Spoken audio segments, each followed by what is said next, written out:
Beneath the marble floors of the Silverfang Palace, in a cell carved from cold stone, Ilara had lost count of the days. Sunlight never reached that far down. She measured time by the sound of dripping water and the changing of the guards above her, two sounds that never seemed to align with anything real. She was not a criminal. She had broken no law and hurt no one. She was, according to the palace sorcerer, something far more dangerous than a lawbreaker. She was a mate bond waiting to happen, and mate bonds, he had said, could break kings. It had started 3 years earlier, on an ordinary night when Ilara was still living in the outer village with her aunt, weaving baskets to sell at the market. She had woken from a strange dream with her heart racing and a name on her lips that she did not recognize. Her wolf, usually quiet and obedient, had paced inside her all night, restless, reaching for something across the miles. She had told no one about the dream. She told no one about the pull that grew stronger every night after that, a thread of warmth tugging at her chest, as if someone on the other end of it were slowly waking up too. She did not know his name. She did not know his face. But she knew, with the certainty that only a wolf shifter can know such things, that somewhere out there her true mate existed, and that he was close enough to the palace that she sometimes swore she could feel his heartbeat in her own. That certainty had been her undoing. Word travels quickly in small villages, and word of a girl who spoke of dreams and bonds and kings reached the palace sorcerer, a thin, careful man named Ordren, who had served the Silverfang throne for 3 decades. Ordren did not believe in coincidences. He believed that a bond forming toward the king, unsanctioned and unpredictable, was a threat to the careful order he had spent his life protecting. King Draven had already survived one betrayal by a woman who claimed to love him. Ordren was not going to allow another woman, mate or not, to shake the throne again. So he had come for Ilara quietly, in the night, with guards who did not ask questions and papers that named her a danger to the crown. No trial, no explanation she was ever given. Just a long ride in a covered cart and then the stairs, descending further than she thought any staircase could go, until she reached the cell that would become her whole world. For the first year, she raged. She screamed at the guards, demanded to know her crime, begged for someone to send word to her aunt. No one answered.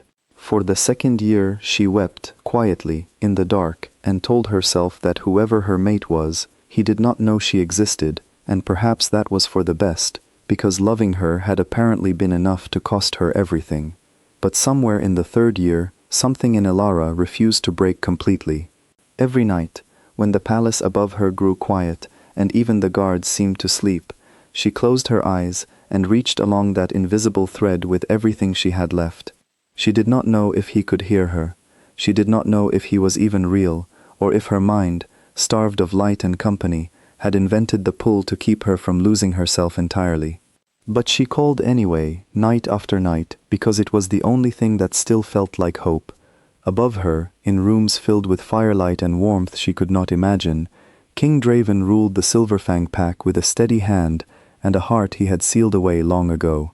He was known as a fair king, a strong king, a king who had rebuilt his pack's strength after his first mate abandoned him for a rival alliance years before, taking with her a piece of trust he had never fully replaced.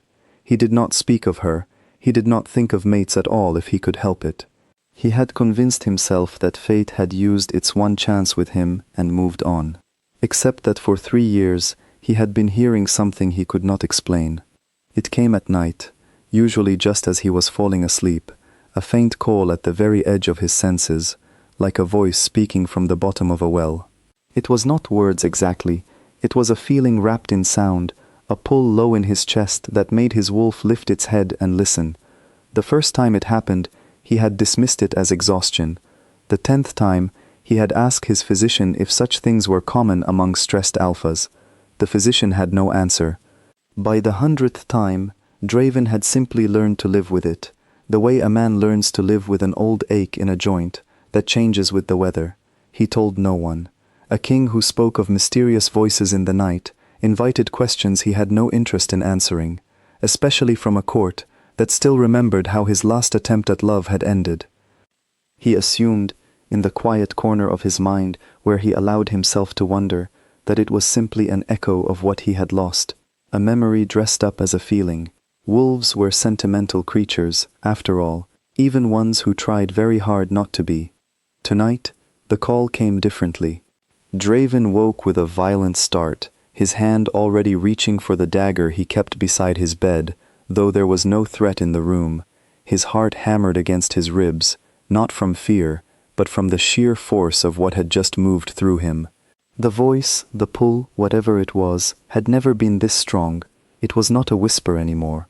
It was a cry, faint but sharp, edged with something that made every protective instinct in his body roar to life at once. Pain, exhaustion, and beneath it all, a flicker of hope so fragile it nearly broke him just to feel it second-hand. His wolf clawed at his ribs, desperate to move, to run, to find. For 3 years, Draven had told himself the pull was nothing. Tonight, for the first time, he did not question it. He simply obeyed it.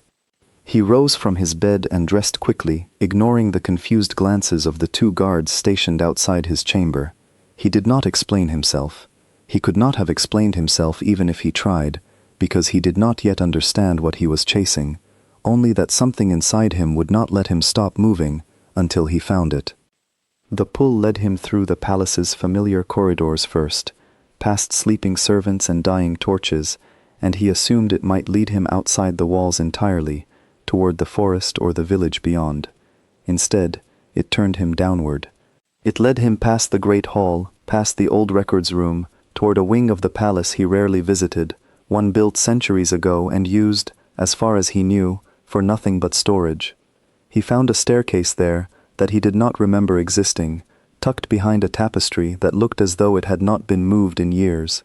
Dust coated the stone steps, but fresh scuff marks cut through it, evidence of feet that had walked this path far more recently than the dust suggested. His wolf surged forward with such urgency that Draven nearly lost his footing in his haste to follow the pull downward. The staircase seemed endless, curling deep beneath the palace foundations, the air growing colder and staler with every step. Twice he passed guard posts, men who startled at the sight of their king appearing in a place they clearly had not expected any visitor, let alone him. He did not stop to ask questions. Something in his expression must have warned them not to try to stop him, because they simply stepped aside. At the bottom, he found a heavy door, sealed with a lock unlike any he recognized, one etched with old warding symbols. This was not simple storage. This was something someone had gone to great trouble to hide, sealed with magic Draven himself had never authorized. He broke it open with his bare hands, his strength as an alpha finally given a purpose worth using. The room beyond was small and dim, lit only by a single dying candle, and there, chained to the far wall, thinner than any living person should be, with silver eyes that lifted to meet his the instant the door groaned open, was a woman he had never seen before in his life. The bond slammed into him with the force of a physical blow, recognition, warmth. 3 years of half-heard calls suddenly resolving into a single, undeniable truth. This was her. This was the voice. This was the ache he had carried, and dismissed, and buried for years, made suddenly, impossibly real. "You," he breathed, stunned, crossing the room in 3 long strides. "You are the one I have been hearing." Ilara stared up at him, hardly able to believe her own eyes after so long in the dark. Her voice, when it came, was hoarse from disuse, but steady. 3 years, she said. "I called every night. I thought no one was listening. I heard you," Draven said, kneeling beside her, his hands trembling as he worked at the chains binding her wrists. "I heard you, and I did not know what I was hearing. I am sorry.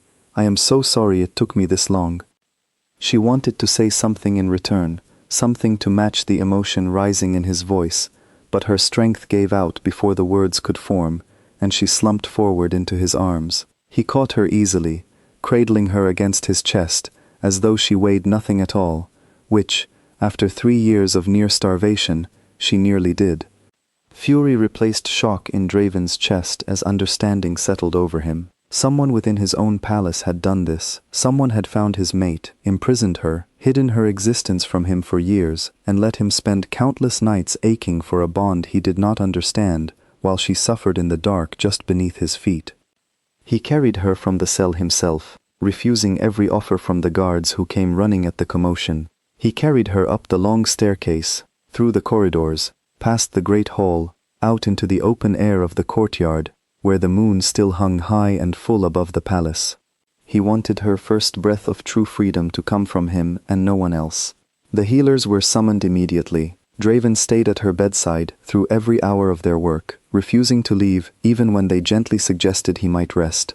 He held her hand as they tended to wounds that should never have been allowed to happen, listening as the story came out in pieces, first from Ilara's exhausted whispers, and later, in full, from his own sorcerer, Ordren, who was found within the hour and brought before the king in chains. Ordren did not deny what he had done. He explained, almost proudly, that he had believed he was protecting the throne, protecting Draven from another heartbreak, another betrayal like the one that had scarred him years before.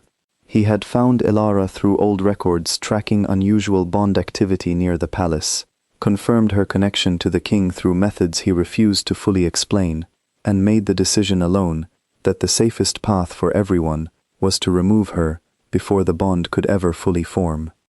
Draven listened to every word in silence, his jaw tight, his hands curled into fists at his sides.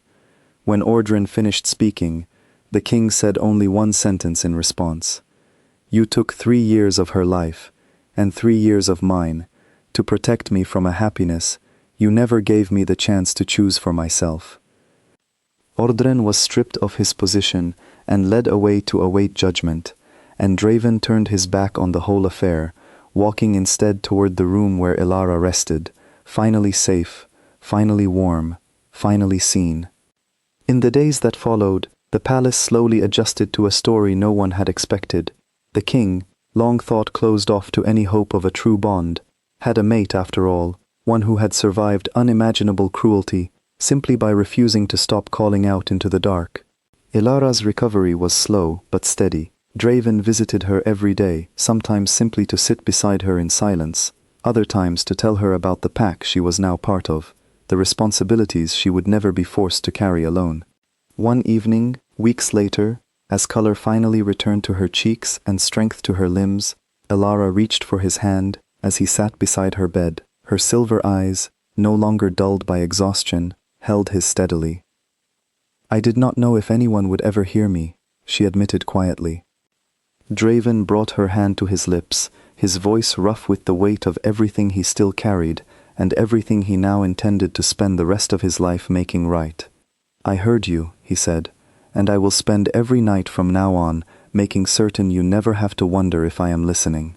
Some bonds cannot be buried, no matter how deep the foundations run. I know that now. I will not forget it again." Outside the window, the moon rose gently over the Silverfang Palace, no longer casting shadows over hidden cells and buried secrets, but over a future that both of them, at last, were free to build together.